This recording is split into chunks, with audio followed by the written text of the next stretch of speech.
Cardiac multi speciality hospital star శ్రేణి limited లో సభ్యత్వం పొందండి. మీకు చేసుకునే పొదుపుపై అత్యధిక వడ్డీ పొందండి. మీ గోల్డ్ పై అత్యధిక విలువలో ప్రజా ఫార్మసీ అనే మందుల షాపు మన గౌరవ మంత్రివర్యులు నాదెండ్ల మనోహర్ గారి చేతుల మీదుగా ఓపెన్ అయిందండి. ఇదిగో ప్రతి సామాన్యుడికి అందుబాటు ధరల్లో నాణ్యమైన మందులు ఇచ్చేస్తున్నారండి. మరి ఆర్డర్ ప్రకారం ఎలాంటి మందులైనా తెప్పించేస్తున్నారండి. రాత్రి 11:30 వరకు ఎప్పుడు తెరిచే ఉంచేస్తున్నారండి. ఇదిగో అల్లో గాంధీ చౌక్ లేదు, అక్కడ నెహ్రూ రోడ్లోనండి.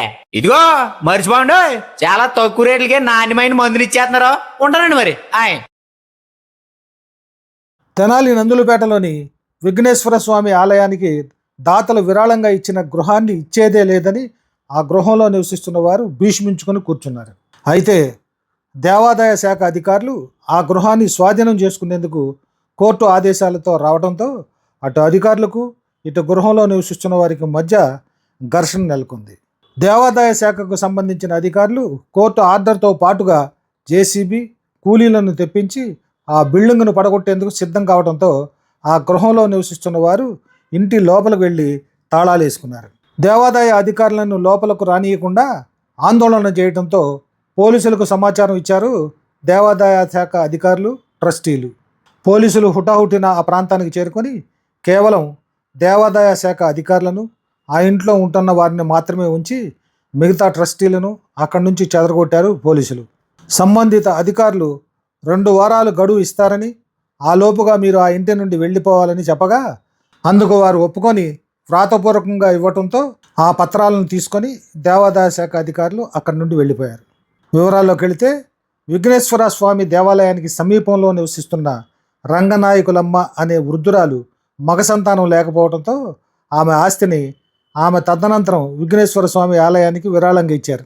అయితే ఈ మధ్యకాలంలో రంగనాయకమ్మ దగ్గర పనిచేసేవారు ఆ గృహాన్ని స్వాధీనపరుచుకొని ఖాళీ చేయకుండా ఉన్నారు.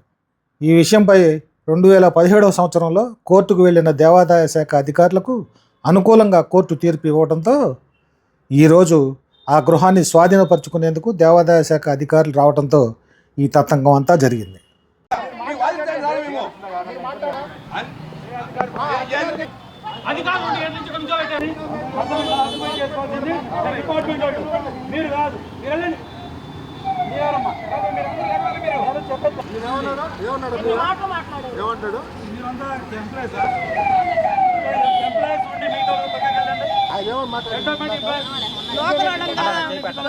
పట్టించుకుంటారు అన్నట్టుగా అన్నారని చెప్పారు.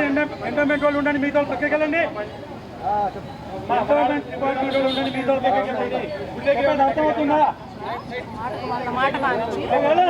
ఏం పని మీకు? ఎండోమెంట్ తప్ప మిగతా వాళ్ళతో పక్కకి వెళ్ళండి. చేసుకొని వాళ్ళు ఇంట్లో ఉండరు. పైగా వాళ్ళు ఏమంటున్నారంటే ఇది మీ ప్రాపర్టీ అంటున్నారు, కూడా ఎండోమెంట్ ప్రాపర్టీ అంటున్నారు. కాదనట్లేదు.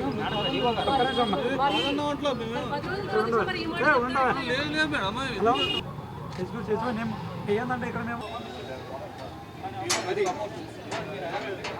మీరెవరు వెళ్ళదు, మేడం గారు వెళ్తారు అంతే.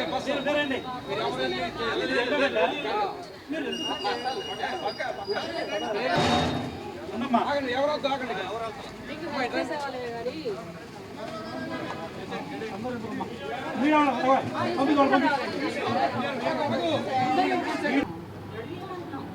ఆగండి. అమలు చేసే వాళ్ళు ఇంప్లిమెంట్ చేసే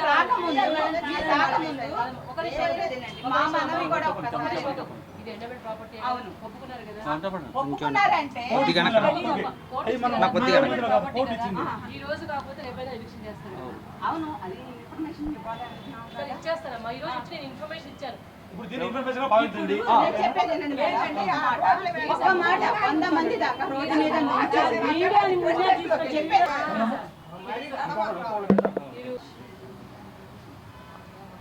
గత 30 సంవత్సరాలతో నివసిస్తున్నాము కాబట్టి మీరేం చెప్పలేదు, చెప్పడానికి రమ్మన్నారు. డిపార్ట్మెంట్ వాళ్ళు